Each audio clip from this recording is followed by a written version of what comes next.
میں اس پر آگے آتا ہوں، پہلے مکمل کر لوں۔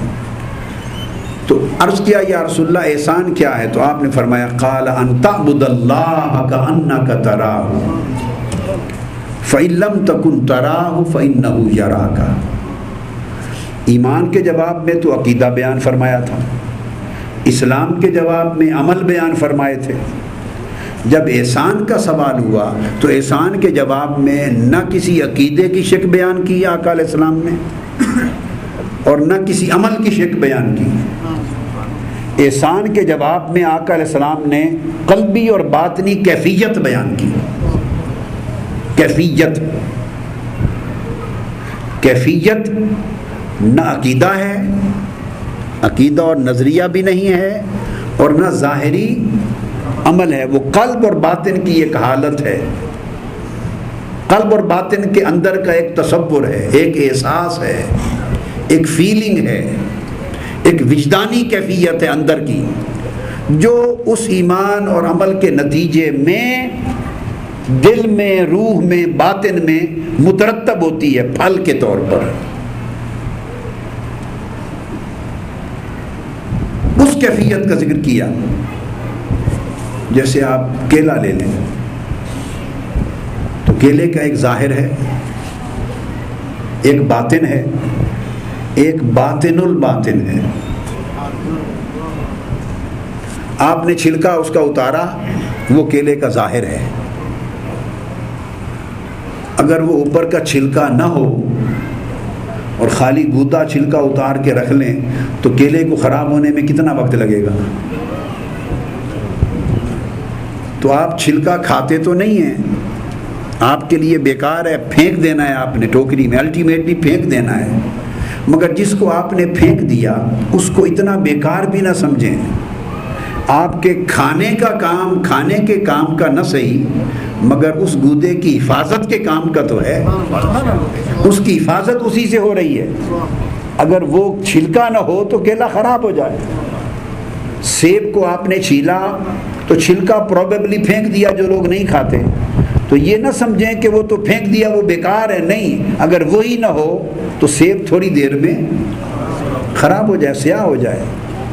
لہٰذا وہ جو چھلکا ہوتا ہے وہ اس کے اصل گودے کی حفاظت میں بڑا رول پلے کرتا ہے، اس کو بیکار نہ کہیے۔ تو ظاہر کا عمل بیکار نہیں ہوتا، وہی ایمان کی حفاظت کرتا ہے۔ ظاہر عمل بیکار نہیں ہوتا۔ بعض جیسے جاہل صوفی یا تاجر پیر، کاروبار کرنے والے لوگوں کو نماز کی تلقین نہیں کرتے۔ ایک پیر صاحب تھے ادھر جنگ میں، اور آگے کئی دن رہے اور نماز نہیں پڑھتے تھے مریدوں کے گھر میں۔ تو انہوں نے مریدوں نے بتایا بھی ہمارے پیر صاحب کئی دن رہتے ہیں۔ تو مولوی صاحب جو تھے مسجد، ساتھ مسجد تھی، وہاں کے خطیب تھے، تو مولانا صاحب نے کہا کہ تمہارے پیر صاحب اتنے دنوں سے ادھر ٹھہرے ہوئے ہیں، ایک ہی دیوار ہے، تو نماز نہیں پڑھتے آ کر۔ تو مریدوں نے کہا کہ ہمارے پیر صاحب نے فرمایا ہے کہ میں 5 نمازیں مدینہ پاک میں جا پڑھتا ہوں۔ کیا پڑھتا ہوں؟ تو پرابلم یہ ہے ہماری سوسائٹی میں ایسے کہنے والوں کی بھی کمی نہیں ہے اور ان لغویات کو ماننے والوں کی بھی کمی نہیں ہے۔ آپ اپنی برات نہ دیں، میں سمجھتا ہوں، میں آپ ہی میں سے ہوں۔ ماننے کے لیے بھی لاکھوں لوگ تیار بیٹھے ہیں۔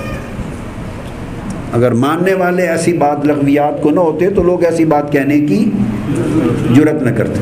تو مولوی صاحب تیز آدمی تھے، انہوں نے گر سوچا، انہوں نے کہا آپ کے پیر صاحب 5 نمازیں مدینہ پاک جا پڑھتے ہیں، تو آپ ان کا کھانا بند کر دیں۔ کھانا کھاتے ہیں کہ کھاتے ہیں، ان کو صبح دوپہر شام کھانا بند کر دیں، پیسے دے دیں، ان کو $500 دے دیں، 5,000 10,000 روپیہ دے دیں، انہیں کہیں آپ ہر روز 5 مرتبہ نماز پڑھنے مدینہ پاک میں تو جاتے ہی ہیں، تو وہیں ہوٹل میں کھانا ہی کھاتے آیا کریں۔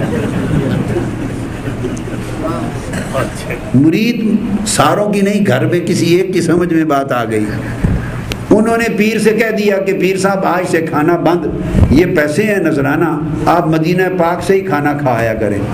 پھر پیر صاحب اگلے دن چلے گئے۔ مقصد کہنے کا یہ ہے کہ وہ کی نمازیں ہیں، یہ ادنا درجے کے لوگوں کے لیے ہم اس درجے سے اوپر نکل گئے. اور جو شخص یہ کہے کہ میں ظاہر شریعت کے احکام سے اوپر نکل گیا ہوں، یاد رکھ لیں وہ شیطان ہے. جو کہے مجھ پر شریعت کے احکام کی پابندی نہیں رہی، یا میں اتنا اوپر چلا گیا ہوں کہ اب یہ احکام نچلوں کے لیے ہیں، میں تو اوپر ہو گیا ہوں. یعنی کئی ایسے بھی ہیں جو کہیں گے نماز کیا ویلے 5 ویلے زاہد، یعنی زاہد نمازی 5 ویلے، عاشق ہر ویلے. مطلب ہے کہ نماز پڑھنے والے 5 وقت اللہ کے حضور حاضر ہوتے ہیں، اور عاشق کو کیا ضرورت ہے نماز پنجگانہ کی، وہ ہر ویلے حاضر رہتا ہے. یہ کلمات اور فرمودات یہ گمراہی ہے، شیطنت ہے، کفر ہے. اس کا کوئی تعلق تصوف سے نہیں ہے، شریعت سے نہیں ہے، دین سے نہیں ہے، ایمان سے نہیں. تو میں یہ بتا، اور یاد رکھ لیں تصوف میں، طریقت میں، معرفت میں، حقیقت میں کوئی مقام ایسا نہیں آتا صالح بننے سے لے کر غوث العظم بننے تک. کیا؟ صالح بننے سے لے کر غوث اور غوث العظم بن جانے تک کسی مقام میں بھی یہ درجہ نہیں آتا جہاں شریعت اور احکام شریعت کسی پر معاف ہو جائیں. اور جو یہ دعویٰ کرے کہ مجھ پر حکم شریعت معاف ہو گیا وہ شیطان ہے. بس سیدھی سی پکی بات ہے. تو تصوف تو دراصل باطن شریعت کا نام ہے. اسی شریعت کو باطنی طور پہ کمال پر پہنچانے کا نام تصوف ہے. تو میں عرض کر رہا تھا کہ وہ چھلکا تھا تو اس نے ظاہر کی حفاظت کی، پھر گودا آ گیا. گودا اس چھلکے کے لیے باطن ہوا. اس چھلک دیا، بس میں وہ بند کر، اس چھلکے کے لیے جملہ ختم کر کے تو نماز کی بریک کر رہے ہیں. چھلکے کے لیے کیا ہوا؟ باطن ہوا.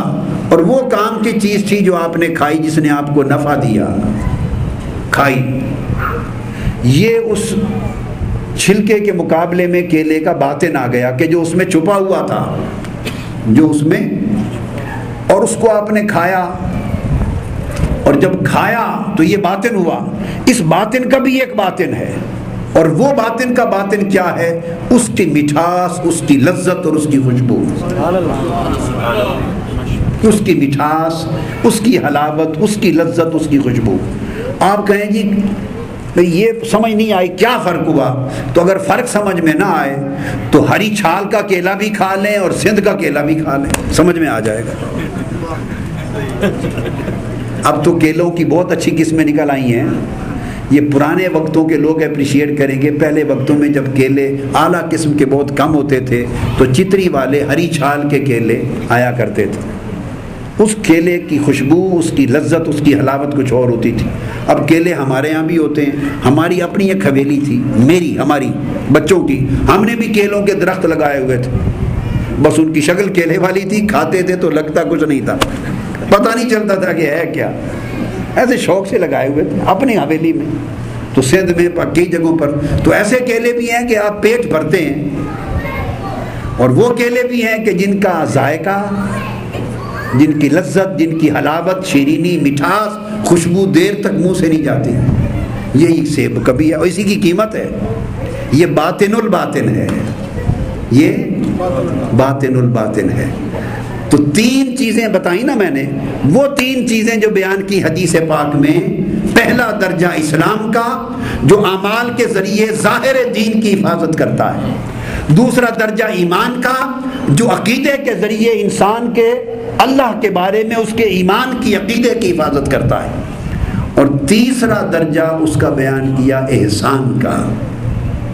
احسان وہ قلب و باطن کی کیفیت ہے کہ اگر عمل صالح ہو جائے، عقیدہ درست ہو جائے، عمل صالح ہو جائے، تو ایمان صحیح اور عمل صالح کے ملاپ سے جو کیفیت آپ کے دل پر، قلب پر، باطن پر مترتب ہوگی، اگر اس کیفیت میں اضافہ ہوتا چلا جائے تو بندہ فرش پہ رہ کے عرش والے کے ساتھ مل جاتا ہے. وہ ایک کیفیت ہے جو بندے کو مقصود کی طرف لے جاتی ہے.